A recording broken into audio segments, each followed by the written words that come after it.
President Trump is expected to make a major announcement about Jerusalem on Wednesday, potentially upending years of U.S. foreign policy, with a move likely to please the Israeli government but deeply anger Arab states and others sympathetic to the Palestinian cause.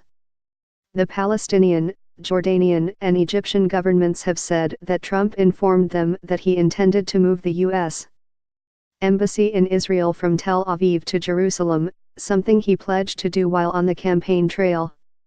However, senior White House aides suggested on Tuesday night that Trump had ultimately made a separate decision, to not immediately move the embassy but instead declare Jerusalem the capital of Israel.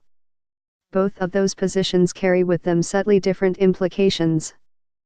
However, either will cause controversy, as the status of Jerusalem has long been one of the most difficult aspects of the Israeli-Palestinian conflict.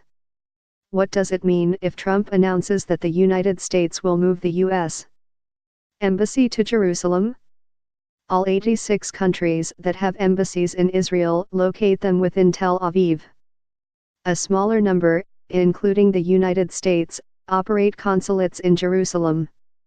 These Jerusalem consulates are generally diplomatic missions to the Palestinian Authority and the city itself. Israel describes Jerusalem as its undivided and eternal capital.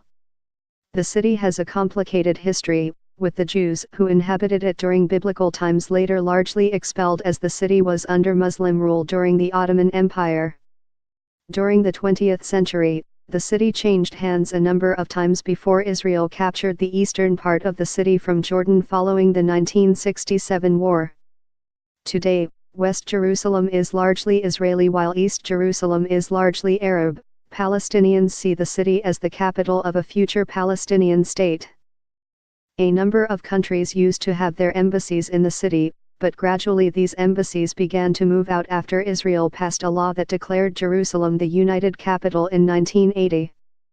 The last countries to move their embassies out were Costa Rica and El Salvador in 2006. The United States has never had its embassy in Jerusalem.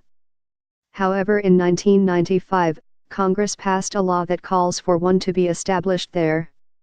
Every president since Bill Clinton has signed a waiver twice a year that cites national security concerns. Trump issued a similar waiver in June, but he missed a Monday deadline for such a waiver this week.